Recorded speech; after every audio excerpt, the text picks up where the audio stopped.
موضوع تضبط وحنا قلنا يا جيد كنبضة يا دجحبور أنو دجحبور وحي كدعة ما ملعنو هيسان إنه متشرو وذوقتين اللي يربى الله وحده اللي يربى هذه الشر ما تقنا اللي جود بتشرا كوا جريه هدي أنسحنين أنا قرني الله هذا إنها نلصوا وجيجة حذا كله ما على سنة marka tan dhagaxbuur maadaama ay ka sii daran tahay tan dhagaxbuur baan hoos u yargelayna dhagaxbuur dibka ka jira wax kala ma aha waa qoys ya madaxweynaha aabihii ayaa dhagaxbuur ka taliya waan dooxayna waan idin sheegayna runta aan hadda ka dooxayna iyo xafadiis dadka la xidhxiraya waxa xidhxiraya waa Cabdiraxmaan Maxamed weeyaan labada wiil la xidhay maxaa lagu xidhay arrin isbitaalka ka dhacday dawooyin iyo qalab laga dhacay bay sheegeen taas lagu xidhay marka waxa lagu xukumayna waa propaganda sameeyay muxuu propaganda ku sameeyay adeegii la gurtay inta badan isbitaalka laga hadlaa isbitaalka adeeg bixintiisa dadku waa muwaadiniin way ka hadli marka dhagaxbuur dadkan joogo oo dhan ama gobol dhe ama council dhe ama degmo dhe waa malqaad xaafadaas wax ku cunto waa adeegayaal xaafadaas ay magacaabatay qofka iyaga u adeega oo iyaga hoos joogana uu noolaani ka kalena meesha uu ka bixi qofka iyaga u nacamleeya uu noolaani ka kalena meesha uu ka bixi qofka iyaga u nacamleeya amni mu heli ka kalena amni ma helayo qofka iyaga u nacamleeya gurigiisu seexan ka kalena gurigiisa ma seexanayo qofka iyaga u nacamleeya hadal wanaagsan yaa lagu orani qofka kalena dhaga hadal baa la gaarsiinaya iyo xumaan baasha waynu sarrifaynaa wax isa saaraanaya ma jiro sarrifkii baynu galaynaa sarrifka maxaanu galaynaa awal hore waxbaynu guud maraynay waxbaynu xeerinaynay bacdama aan rabno inaan iska celino dad aan waxba xeerinaynin waxay noqonaysaa inuu wax ma xeerinaynin wixii hadda ka dambeeya dhagaxbuur markaa dhibka ka jira Cabdiraxmaan Maxamed baa sidoo doona ka yeeli karaa yaabi ciidan u gaaraa jira oo duqu amri karo oo hadda suuqa kugu toogan kara walaalkii iyo koox kale dress base ka xidhan yihiin xidiga la siiya xidigahan anigu ma aqaan meel laga keenay cali dhagoola tala la igu oran jiray waagi hore haddana cali dhagoolan baa laga soo qaadaa qoriga loo dhiibayo boolis ma aha ma diiwaan gashana ya waa walaalkii nin walba oo xaafadaas intaas oo askari buu wataa Cabdiraxmaan 10 buu wataa Xasan 10 buu wataa ku kala 10 buu wataa ciidankiiba nin walba 10 buu wataa see looga badbaadi karaa marka dhalinyartii maxay ku kaliftay marka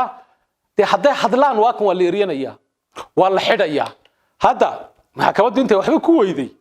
waxay yiraahdeen ilaa waa in loo xukumi marka dhagaxbuur waxa looga taliyaa horta geedka nabadda idin sheegi geedka nabaddu waa barta duqo fadhiisto weeyaan oo dameeshi marka nabad laguma hayee waa iyagu magacay la baxeen oo geedka nabadda isu bixiyeen iyagoo dadka u tashanaya yaa waxay la bixin geedka nabadda bacdama geedka nabadda la baxeenna inuu geedka colaada u bixin ma in geedka nabadda baynu ugu yeereynaa laakiin ficilkooda muhiim noo ah magacay la baxeeni muhiim noo ma aha geedka nabaddu waa gudi odayga hoos tagta oo maamulka iyo waxaan u dhaxayso oo qandaraasyo wax la yarsiiyo oo wararka keena waxa jira la boode ka boode maxay system dhan muwaaqir dhan baa jira oo magac dawladeed wata oo magaalada ku dhex jira oo islaanta hadasho ka soo waramaya oo koob shahdii la cabaya maanta muqaayaha fadhiisanaya daasada caanaha dhagaxbuur qofku haddii dawladda uu rabo inuu ka helo waxay u baahan tahay fiidkii inuu wargeeyo geedka nabadda ninkan geedka nabadda wargeynin oo shaqaalihiina ma jiro kuyuba lagu jiraa weligeed sidoo kale maynu arkin ya kuyuba lagu jiraa halka un baa warka la geynaya ninka la yiraahdo soo qabto waa la soo qabanay ninka la yiraahdo hal waxay dadkii markaa dhagaxbuur waxay ku jirtaa weligeed neeba waxay gashay jiq bartii waagii Umar Gambeeliya ay joogayeen bay gashay waxa kale inta dheer waaga dadkii joogay baa leeyay noogu yeedha si leenooga cabsado booliskii waaga joogay qaarkii yaa loo yeedhay oo dhagaxbuur lagu asan gareeyo si dadku ay nooga cabsadaan oo leeyahay hebelka miyaa taqaana oo ninkii 6 xabadood ku dhacday ee dadka cuni jiray saa oran jiray ya waxaan xusuustay waagii jalwaadana joogno hal daqiiqaan dhex galiye oruku muxuu ahaa neew magaciisa ma garanaya kii 8 joogi jiray buruk nin la yiraahdo 8 joogi jiray waa nin kristana waa nin aabihii dilay marka nin baa xog laga rabay jeelka marka la keeno markaas la yidhi waraa ma sheegaysaa warka basi waxa ma hayo waxa la yidhi waxaad u geysaan ninkii gaalka ahaa ee aabihii iyo walaalkiiba dilay يا ee sideedad caqabada joogay ee dadka cadaabi jiray ee dhiig cabi jiray ee kan aha u geeyay baa leeyahay markaas uu sheegay masuudi war ilmaad reelo waan sheegay horta gaal hay geenan muslim ii geeya ujeedadan ku sheegay waxa weeyaan macnaha dadku say u cabsadaan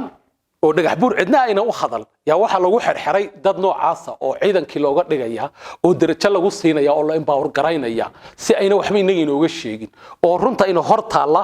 iyo xaqiiqda maadaama inuu adkeysan kareen qofku markuu wax dulmayo waxa lagu gartaa xaqiiqda ma adkeysto markuu wax dulmayo markuu wax dulmaynin de wuu istifaaci karaa oo maanta wax itus iyo itaabsi ah ficil dhacay iyo hawl socota ma tafiri karade hadii la wada hadlo كو لابا صدح عفر شان تصالات سو قادني ناصر الدين عبد الرحيم بابا inoo filan ba tusaale yaa soo qabtay yaa xukumay yaa xidhay yaa u xidhan yihiin dawladdu ma xidhna muwaaqif dawladna ma xidhna muwaaqifka dawliga ma weerarayno maxaynu ku weerari waxa gacanta ugu jira ma baabad waa laga yaabaa in ay yiraahdaan iyagu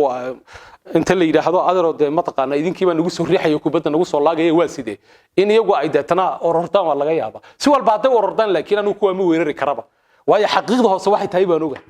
waxa la wax gacantooda ku jira wixii godoba iyo wixii dhagax buur ka dhaca xafada un baa loo raacay dad kalena loo qabsan maayo oo loo diiwaan gashan waxaan u baahanahay markaa dadku Soomaaliya waxaad moodeysaan in dhagax buur lagu barwaaqaysan yahay in dhagax buur lagu dhargay war dhagax buur maanta amniga haysataan ma haysato meelaha qaarkiyo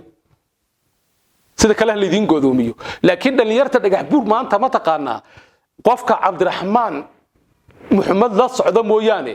qof kale oo amni maanta dhagax buur ku joogi kara oo gurigiisa macawista iska furi kara ma jiro mawduucan halkaas ku soo gabagabeeyay